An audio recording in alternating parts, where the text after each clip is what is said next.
اعوذ باللہ من الشیطان الرجیم بسم اللہ الرحمن الرحیم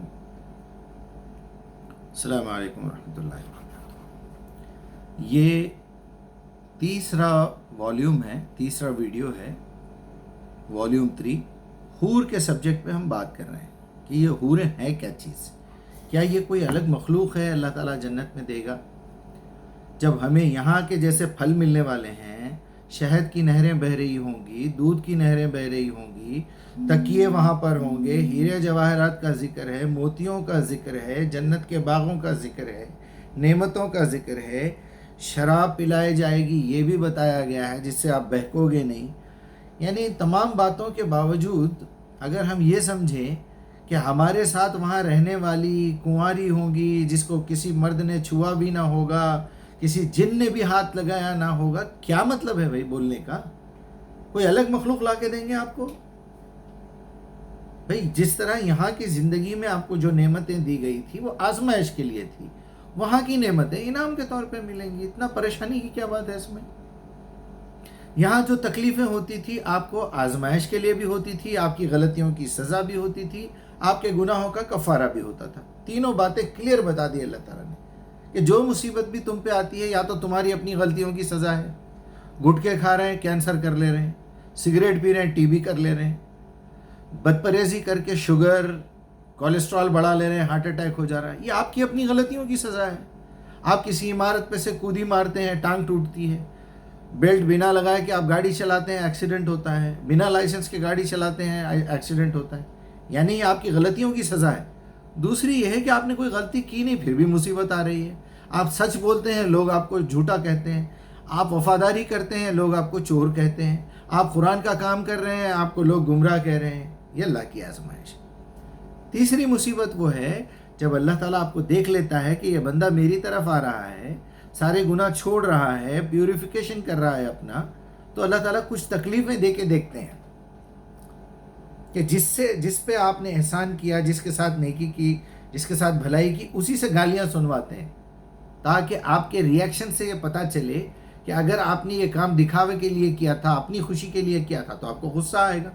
اگر آپ نے اللہ کے لیے کیا تھا اور آپ کو پتہ ہے کہ میرا اللہ مجھے آزما رہا ہے تو آپ مسکرا کے اس کو بھی دیکھیں گے، مسکرا کے ادھر بھی دیکھیں گے، میرے مالک آپ نے جو مجھے طاقت دی ہے، میں نے جو کام یہ آپ کے لیے کیا تھا، اب وہ بیچارہ مجھے گالی دے رہا ہے، اس بیچارے کو نہیں معلوم ہے، چلیے معاف کر دیجئے۔ بجائے اس پہ غصہ کرنے کے آپ اس کے لیے معافی مانگیں گے۔ ہو گئی نا بات؟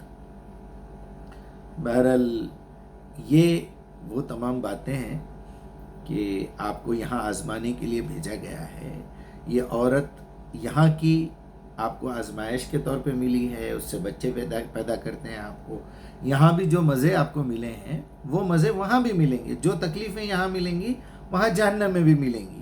تو یہاں کی تکلیفوں میں وہاں کی تکلیفوں میں یہی فرق ہے کہ یہاں آزمائش کے لیے تکلیف دی جا رہی ہے، یا آپ کی غلطیوں کی سزا ہے، یا پھر آپ کو جو ہے آپ کے گناہوں کے کفارے کے لیے۔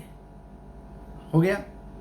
وہاں جو تکلیفیں ملیں گی، یہاں جو اعمال آپ نے غلط کیے ہیں، غلط تھیوری لے کے چلتے رہے تو وہاں سزا ملے گی۔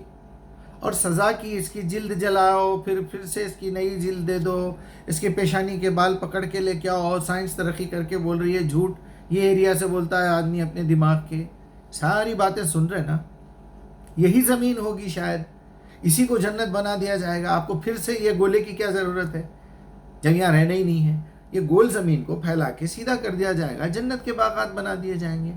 آپ کے اندر ایک پروگرام فٹ کر دیا جائے گا، آپ جنت کے اعلیٰ مقام پہ ہے، وہ بیچ میں ہے، وہ نیچے ہے، وہ فلاں ہے، وہ فلاں۔ ایک جہنم ہے۔ ابلیس یہ بھی کہہ سکتا ہے بھائی میں خود آگ سے بنا ہوا ہوں، مجھے کیا آپ تکلیف دے رہے ہیں؟ کیوں آگ سے آگ نہیں جلائی جاتی؟ اصل چیز تو تکلیف دینا ہے نا۔ ایک خواب میں آپ کو ایسا ڈراؤنی خواب آتا ہے کہ آپ سردی کے عالم میں بھی پسینہ پسینہ ہو جاتے ہیں، عالم ہے نا یہ۔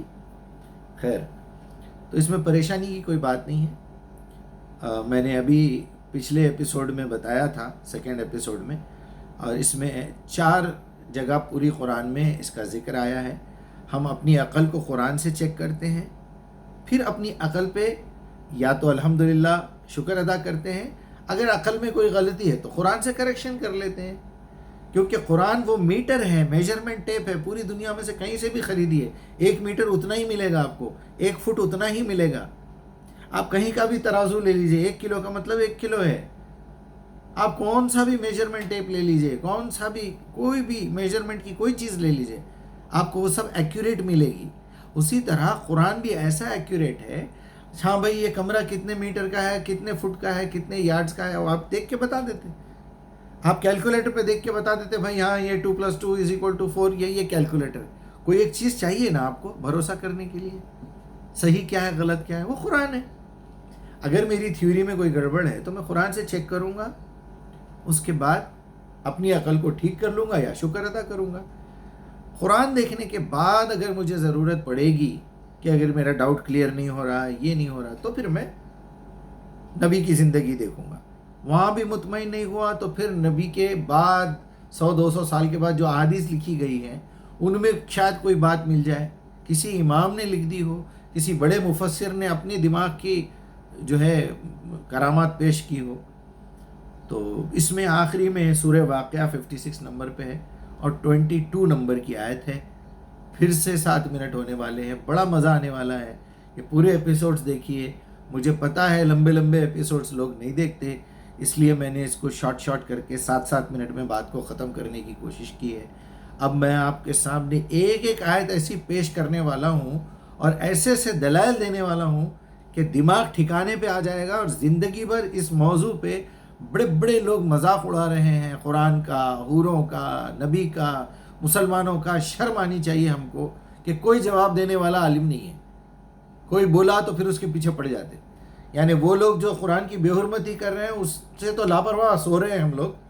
کوئی ایک بیچارہ اٹھ کے سمجھانے کی کوشش کرا تو اس کے پیچھے لگ جاتے. میرا نمبر ہے، مجھ سے بات کیجئے. اگر کوئی مجھ سے غلطی ہو رہی تو سمجھائیے، ورنہ مان جائیے بات.